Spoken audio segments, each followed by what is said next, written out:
इष्ट परमात्मा का स्मरण।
मंदिर के मूल से महावीर स्वामी देवादि देवी समोषण में विराजमान आदि ब्रह्मादि भगवान की परम पूजनीय श्री कुंद स्वामी जी महाराज की परम पूजनीय श्री मानतो स्वामी जी महाराज की प्रातः स्मरणीय सारस कवि नेच कोटि मम शिक्षा दीक्षा दादा मम आराध्य देवाचे रघुवंश श्री विभव स्वामी महाराज की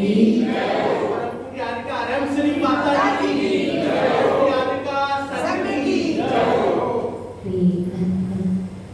ही जिनेंद्रवाणी आगमवाणी तीर्थंकरवाणी श्यामवाणी गुरुवाणी त्वमेव जयतु त्वमेव जयतु त्वमेव मम कंठा आगच्छतु आगच्छतु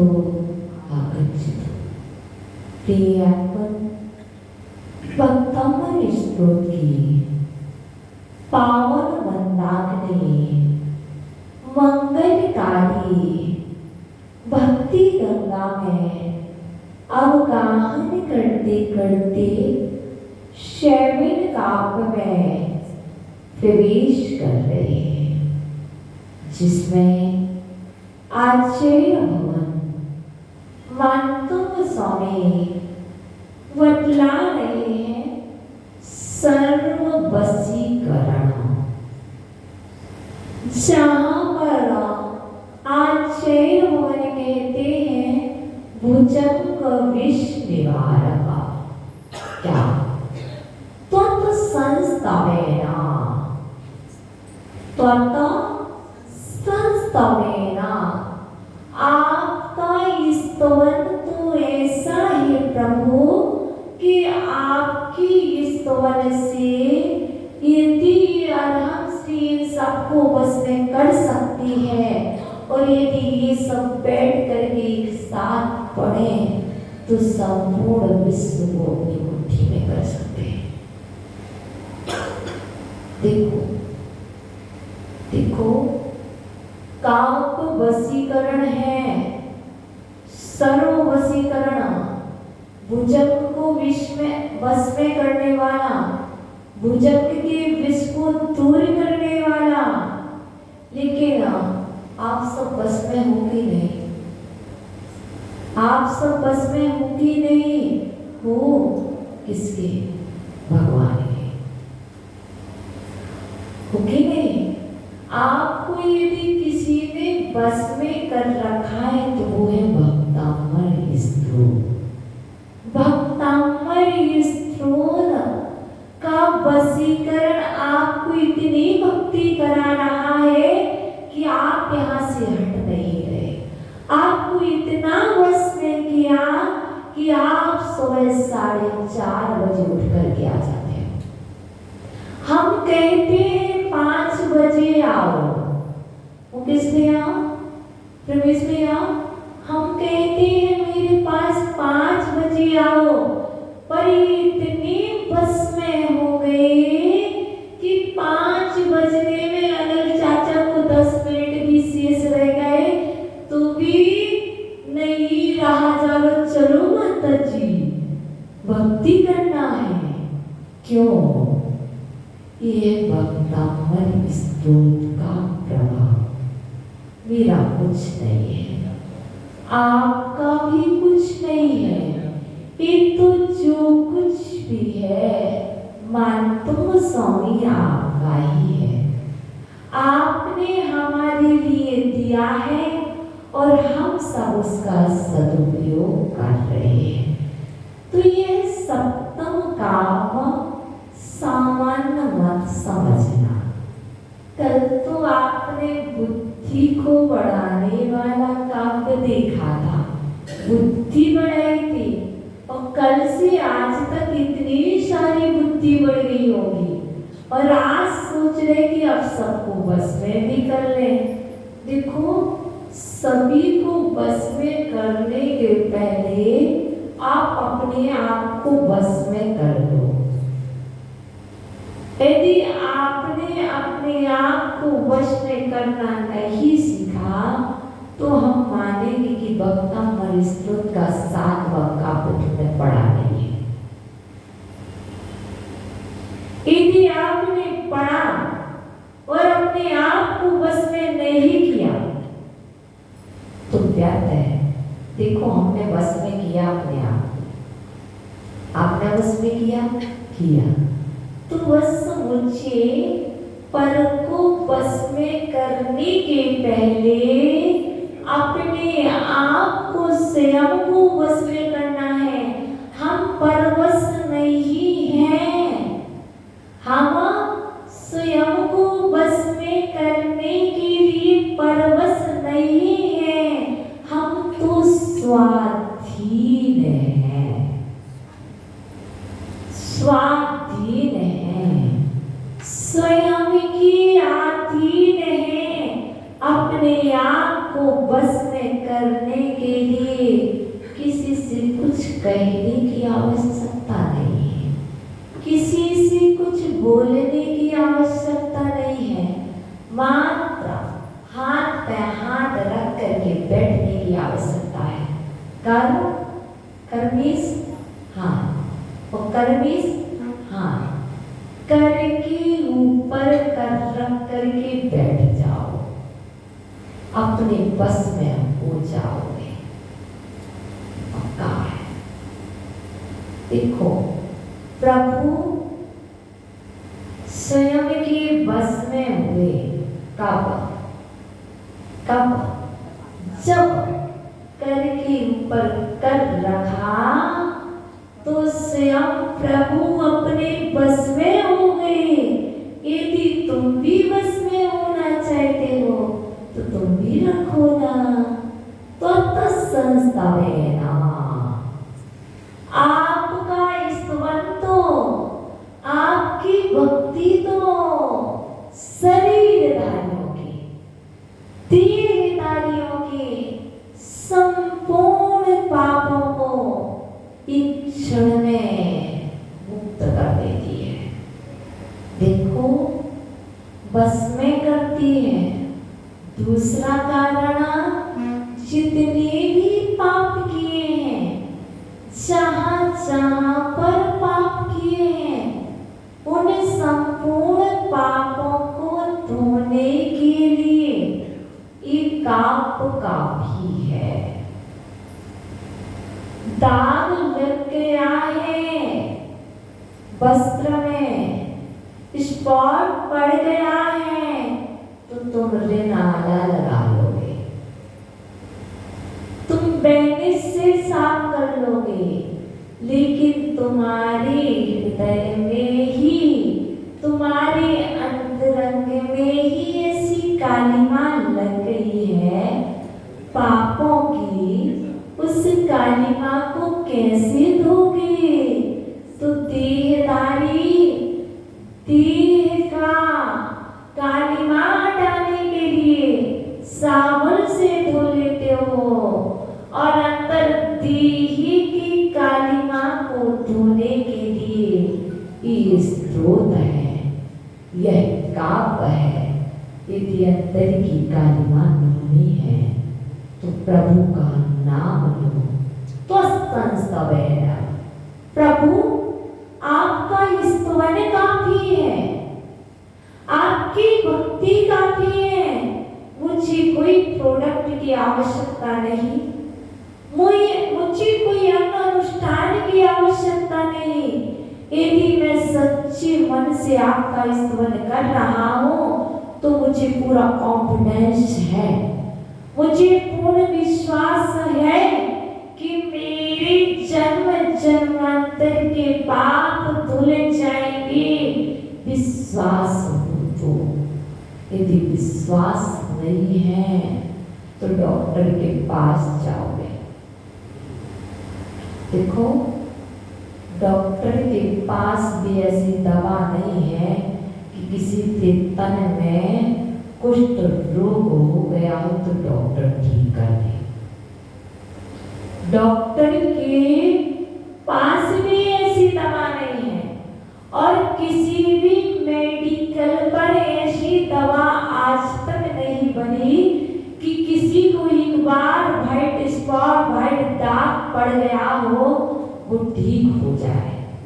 क्योंकि जब हम इसको पढ़ते हैं, इसका मंत्र बोलते हैं सुबह सुबह, ओम भीम अनेक संकट कुष्ठ निवारणाय, बोलते हैं ना, ओम भीम अनेक संकट, एक संकट ना अनेक संकट कुष्ठ निवारणाय जलम, हे प्रभु इस जल की धारा से आपके नाम का स्तवन है, आपके नाम की मैं ये धारा दे रहा हूँ और मेरा ये पाप धुल रहा है।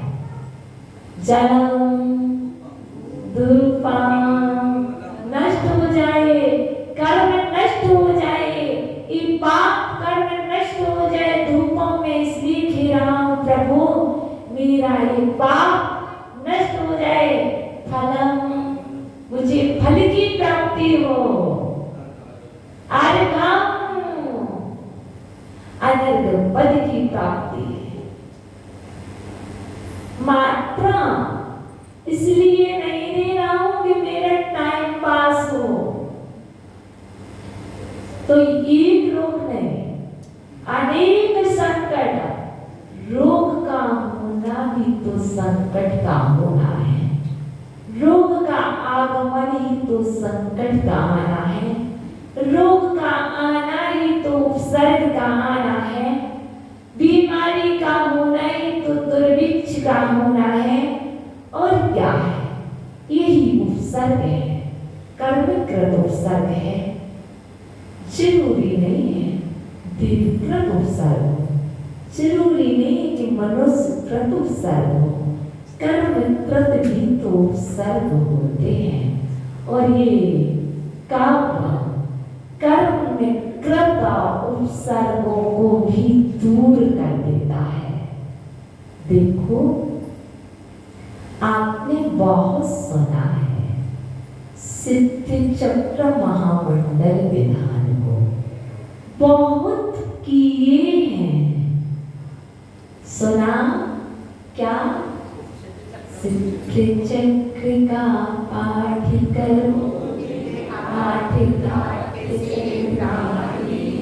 फल पायो में नारायणी। सुना ना? फल किसने पाया था? मीना रानी ने, मीना सती ने सिद्ध चक्र का पाठ किया था और उसका फल भी प्राप्त किया था। क्या? कुष्ठ रोग का निवारण पाया था। कैसे? भक्ति से, श्रद्धा से। जब सिद्धि चक्र का पाठ करने से कुष्ठ रोग दूर हो जाता है तो हम कहते हैं भक्तामणि स्तोत्र का 7 नंबर काव्य और भक्तामणि स्तोत्र के 48 काव्यों को पढ़ने से, उसकी भक्ति, उसका अनुष्ठान करने से भी कुष्ठ रोग दूर हो जाता है तुम्हारे श्रद्धा के ऊपर, है तुम्हारे कर्म के ऊपर। तुमने कितने तीव्रतम, तीव्रतर, मंदा, मंदतम कर्म बांधे हैं। यदि ठीक नहीं हो रहा तो ये समझना चाहिए तीव्रतर, तीव्रतम ही कर्म बांध रखे हैं, बहुत ज्यादा कर्म बांधे हैं। लेकिन विश्वास रखना सुरेश चाचा, विश्वास रखना कि कर्म सदा नहीं रहेगा, एक दिन कर्म को भी हारना पड़ेगा। और हम श्री से तो कर्म हार गए, और हम श्री से तो कर्म हार के चला गया। सत्य कह रही हूँ, 6 महीने हो गए थे पांडे चाचा, 6 महीने से अब ठीक हो गई, कर्म भी हारा है।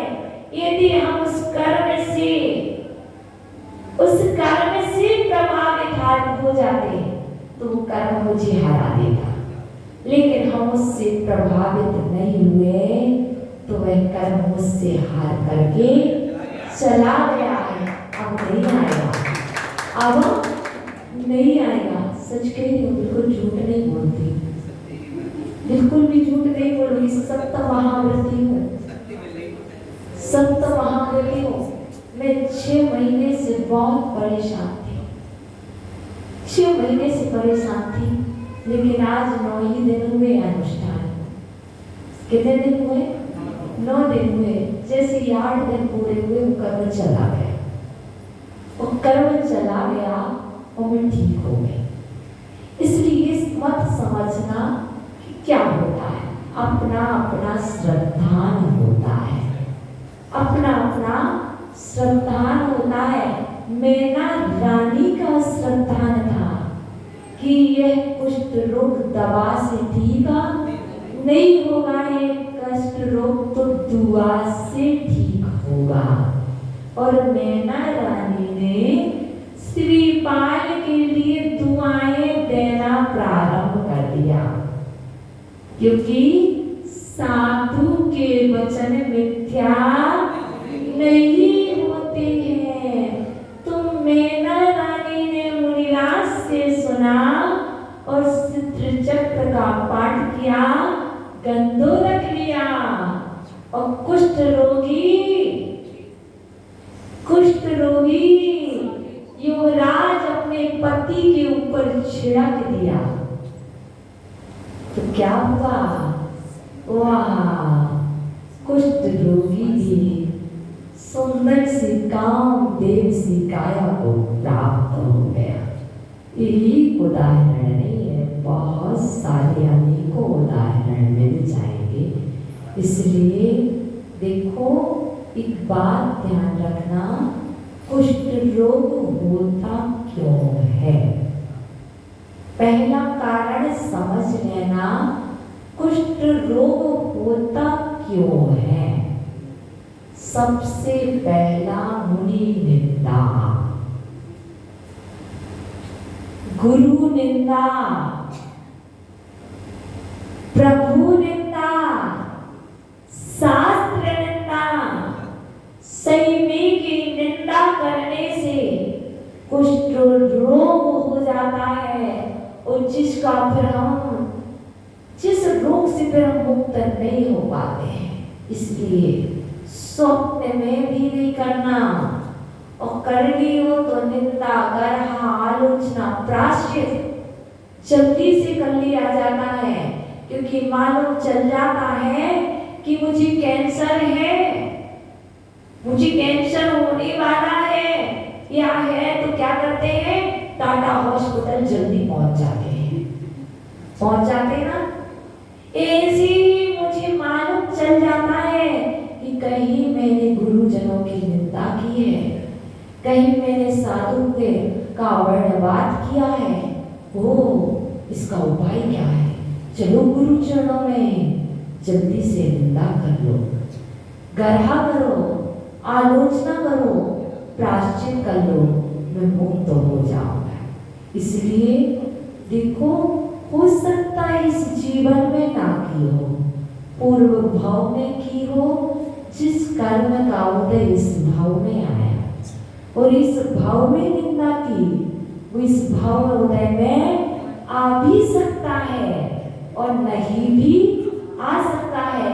यदि उदय में नहीं आया तो जल्दी से क्या कर लेना चाहिए? आलोचना कर लेनी चाहिए और उस पाप को धो लेना चाहिए। देखो, राजा श्रेणिक ने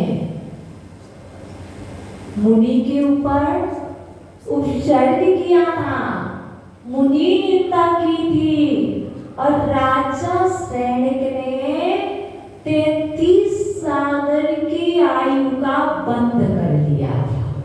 लेकिन राजा श्रेणिक का सम्यक दृष्टि जीव था, उसे महावीर स्वामी गुरु मिल गए और जाकर के समूसरण में उनसे सब कुछ बोल दिया और उसने अपनी जो 33 सागर की आयु बांधी थी, उसने जगत का आयु प्राप्त कर ली। पहले नरक की 10 वर्ष, 10,000 वर्ष सिर्फ उसने प्राप्त कर ली।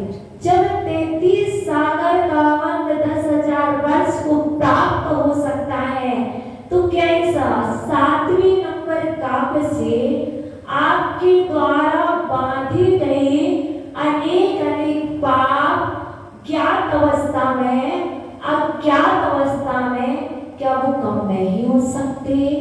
अवश्य हो सकते, क्योंकि कर्म तो हंस हंस के बांधते हैं और भला जब उदय में आता है तो देने की बारी आती है तो रो रो करके चुकाने का, लेकिन चुकता नहीं है, नवीन और बन जाता है।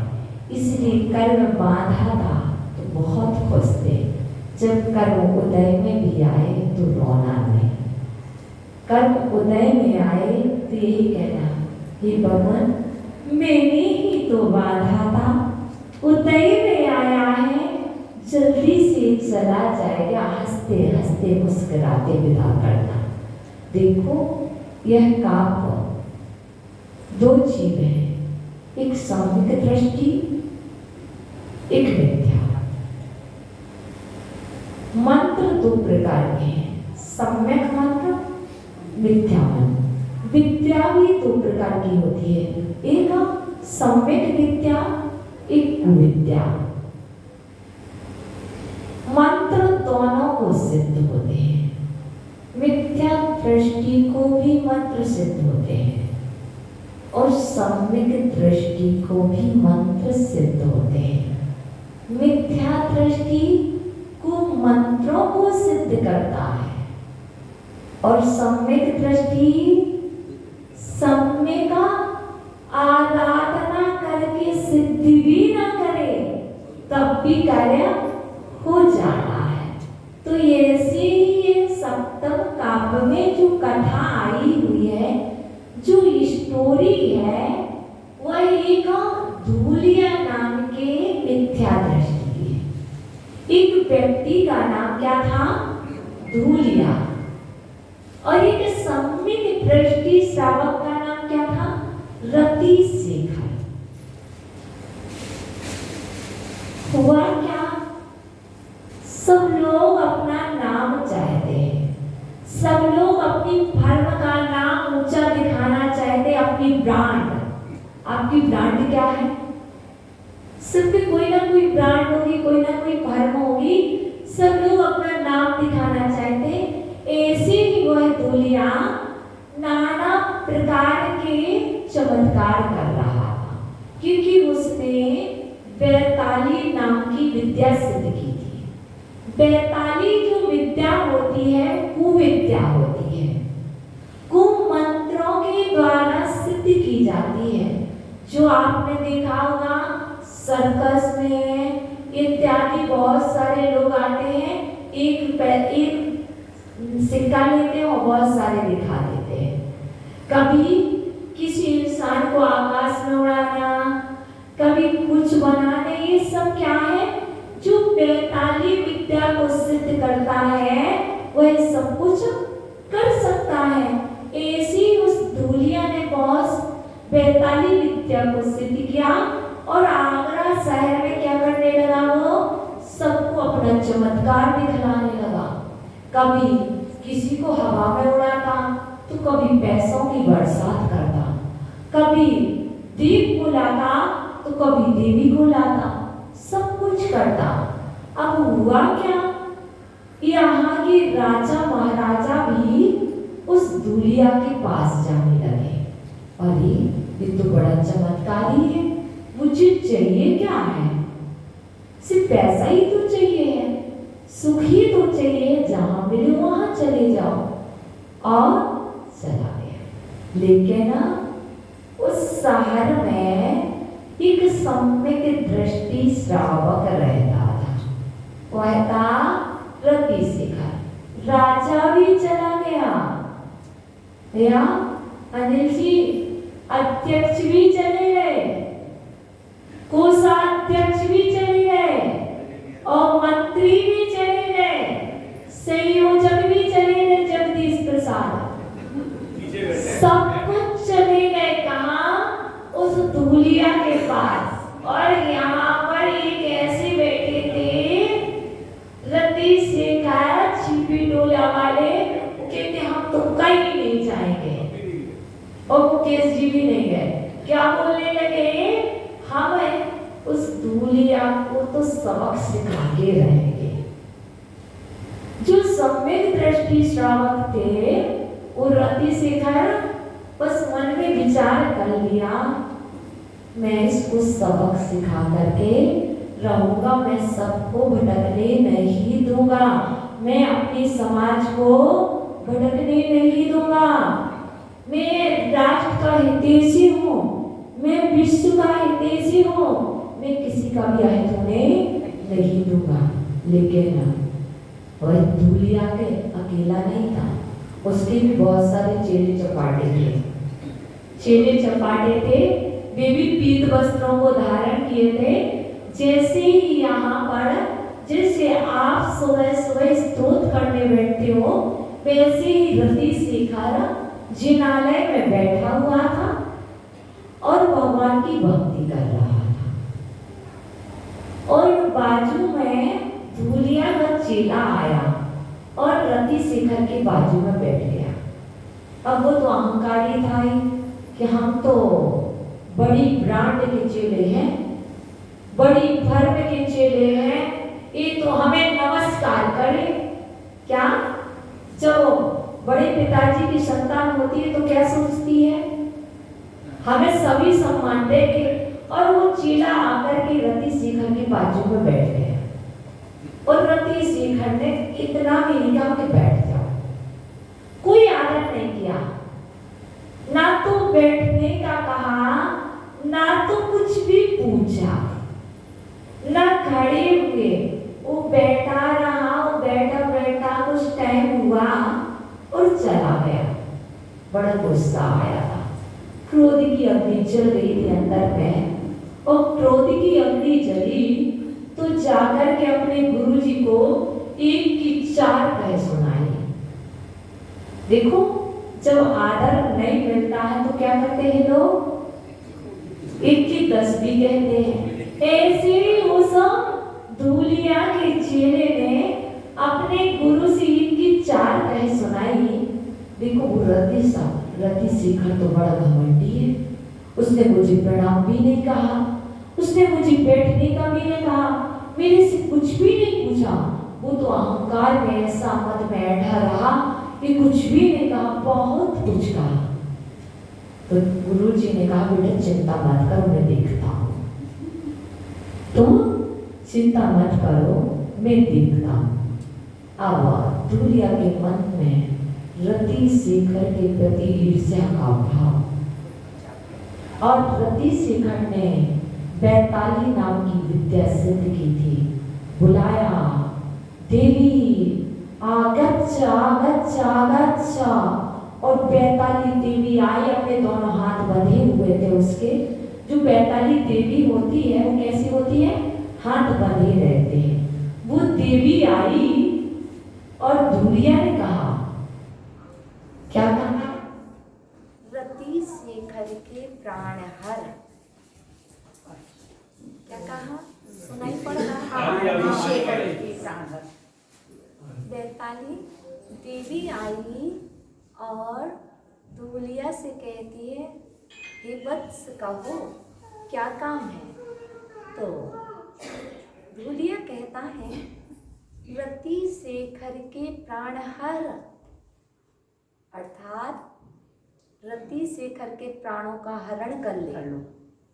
पर देवी ने क्या कहा, ना, मैं नहीं कर सकती हूँ, मुझ में सामर्थ्य नहीं है, वो सम्यक दृष्टि है। हाँ, मैं इतना जरूर कर सकती हूँ कि धूली की बरसात कर सकती हूँ, धूल की बारिश कर सकती हूँ, पर मैं उसके प्राणों का हरण नहीं कर सकती हूँ। तो धूलिया कहता, खड़ी क्यों हो, जाओ धूल की बारिश करो। और बैताली जाती है रति शेखर के गृह निवास पर। धूल की इतनी बारिश करती है जैसे धूल का ही समुद्र उमड़ पड़ा हो। उसका पूरा ग्रह, पूरा भवन धूल धूल से लबालब। लेकिन एक विशेषता यह थी, धूलिया घर में नहीं था, धूलिया तो जिनालय। कौन, रति शेखर घर में नहीं था, वो तो जिनालय में था। और जब नगर के सारी बिल्डिंगें हिलने लगी, कांपने लगी, नगर के लोग चित्कारने लगे, आवाज करने लगे, बचाओ बचाओ बचाओ बचाओ, ऐसी आवाज आने लगी। तब रति शेखर का ध्यान टूट गया था।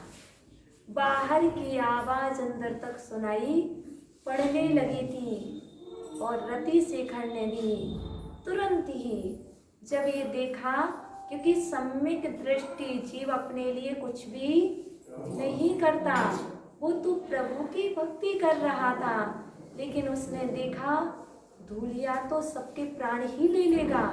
तो रति शेखर ने क्या किया, सप्तम काव्य का पाठ किया। कैसे?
जिनालय में बैठ करके इस सप्तम काव्य को पढ़ना प्रारंभ किया और सप्तम काव्य को पढ़ते ही चिम्बरी नाम की देवी आई और उसने संपूर्ण नगर में शांति का वातावरण किया।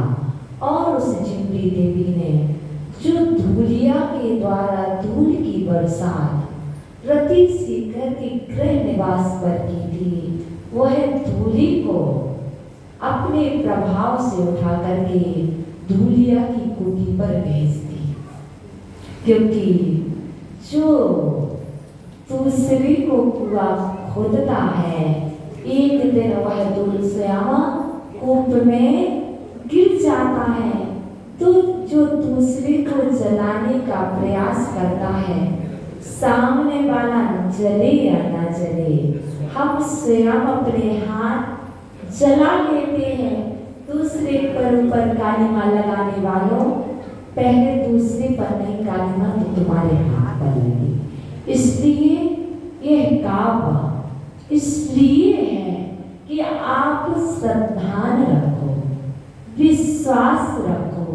अभी पंचम काल में काव्यों की आराधना से देवियां नहीं आएंगी।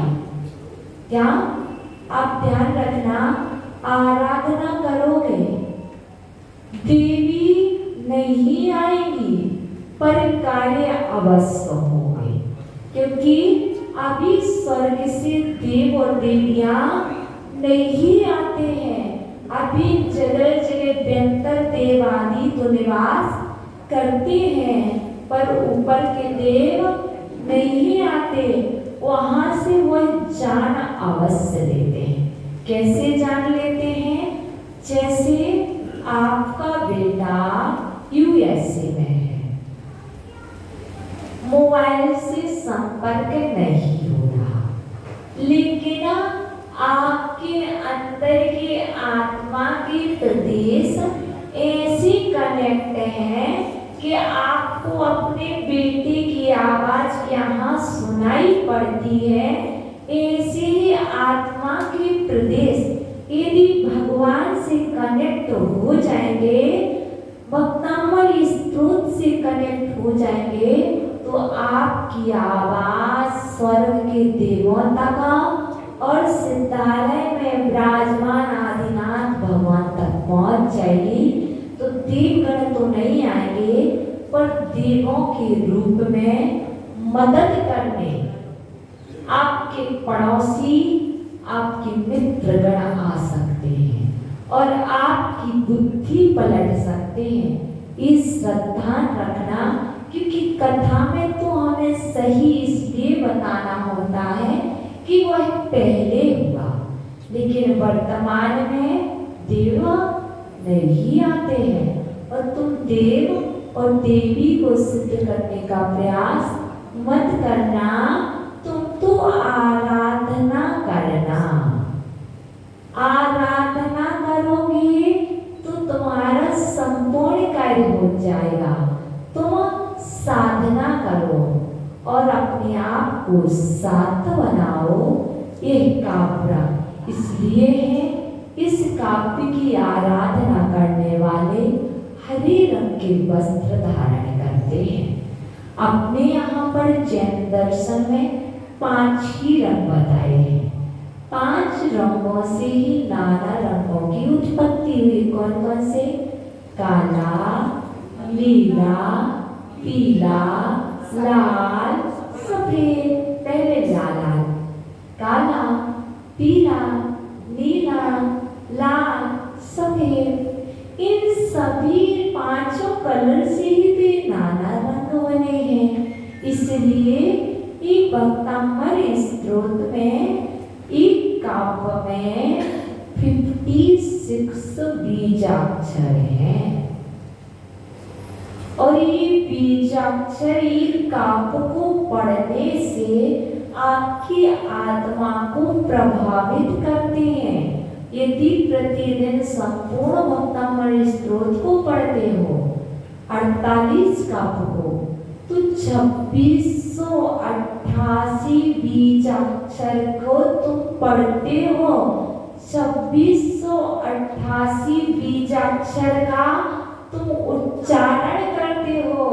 जब 2688 बीजाक्षर बोलोगे तो क्या तुम्हारी आत्मा पर इतना सभी प्रभाव नहीं पड़ेगा? अवश्य पड़ेगा। इसलिए आज भक्तामर विधान के कितने दिन हो गए? 9 दिन हो गए ना? 9 दिन हो गए हैं। देखो 14, 15, 16, 17, 18, 19, 20, 21। अच्छा 21 है, 21 की 22। यदि 21 तो 8 दिन हो गए। आज 8 दिन हो गए और ये 8 दिन अष्ट कर्मों को नष्ट करने वाले हो। इस 7वां काव्य आपके लिए 7म गुण स्थान प्राप्त कराए। 7वां काव्य आपको 7म गुण स्थान प्राप्त कराने में सहकारी हो। इसी मंगल भावना के साथ ओम नमः। भगवान से बोल दो, शाम को आओगे? आओगे तो जल्दी बोलो, प्रवेश की बोल दो भगवान को।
यदि मुझसे प्रमादवश कोई असुंदर चेष्टा हो गई हो तो इस जिनालय में निवास करने वाले देवादिदेव महावीर प्रभु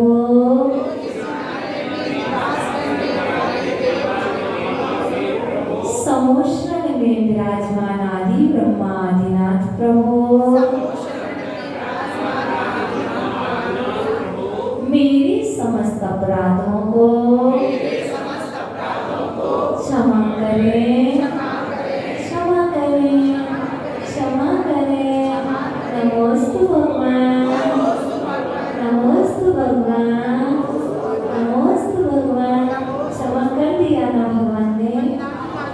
नमोस्तु आचार्य भगवान। बाकी सबको